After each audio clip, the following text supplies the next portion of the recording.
যুক্তরাষ্ট্র ও ইরানের মধ্যে চুক্তি হলে সহসাই খুলবে না হরমুজ প্রণালী, এমনটাই ভাবা ঠিক হবে না বলে মনে করছেন বিশ্লেষকরা।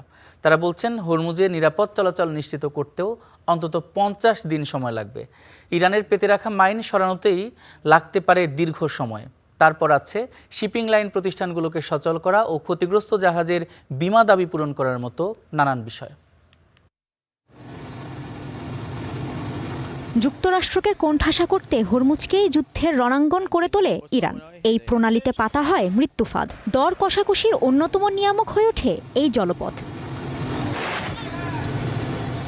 চুক্তির আওতায় হরমুজ পুনরায় খুলে দেওয়ার বিষয়ে যুক্তরাষ্ট্র ও ইরানের মধ্যে প্রাথমিক সমঝোতা হয়েছে। তারপরও স্বাভাবিক নৌ চলাচল শুরু হতে বেশ কয়েক সপ্তাহ সময় লাগতে পারে বলে সতর্ক করেছেন সামুদ্রিক নিরাপত্তা বিশেষজ্ঞরা। তারা বলছেন প্রণালীতে পাতা মাইনগুলো সরাতেই সময় লেগে যেতে পারে 40 থেকে 50 দিন। ধারণা করা হচ্ছে পানির নিচের এমন মারণাস্ত্র লুকানো আছে যা সরাতে অত্যাধুনিক মাইন সুইপিং জাহাজ ও ডুবো ড্রোন লাগাতে পারে। সেই সাথে দীর্ঘ সময়ের ব্যাপার তো আছে। ইরানের কাছে এখনও প্রায় 1000 নৌ মাইন থাকতে পারে। কোনো মাইন ক্ষেত্র শনাক্ত হলে তা সম্পূর্ণ অপসারণে কয়েক সপ্তাহ থেকে কয়েক মাসও লেগে যেতে পারে।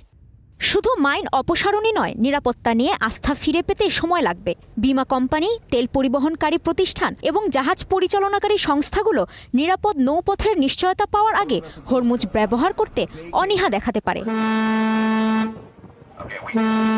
জাহাজ চলাচল শিল্প সংশ্লিষ্ট কর্মকর্তারা বলছেন একটি সুপার ট্যাঙ্কার ও তার বহনকৃত অপরিশোধিত তেলের সম্মিলিত মূল্য প্রায় $30 কোটি হতে পারে। ফলে নিরাপত্তা নিশ্চিত না হওয়া পর্যন্ত অধিকাংশ কোম্পানি ঝুঁকি নিতে চাইবে না। বর্তমানে জাহাজ চলাচল শুরু করাকে তারা এখন অত্যন্ত ঝুঁকিপূর্ণ মনে করছেন। তার মতে মাইনের হুমকি তাৎক্ষণিক ও দীর্ঘমেয়াদী উভয় ধরনের উদ্বেগের কারণ। এদিকে হরমুজ পুনরায় চালুর উদ্যোগকে স্বাগত জানিয়েছে জাতিসংঘ। সংস্থাটিও বলছে হরমুজের নিরাপত্তা ব্যবস্থা নিশ্চিত করতে বেশ সময় লাগবে। কাজী শাহরিন, স্টার নিউজ।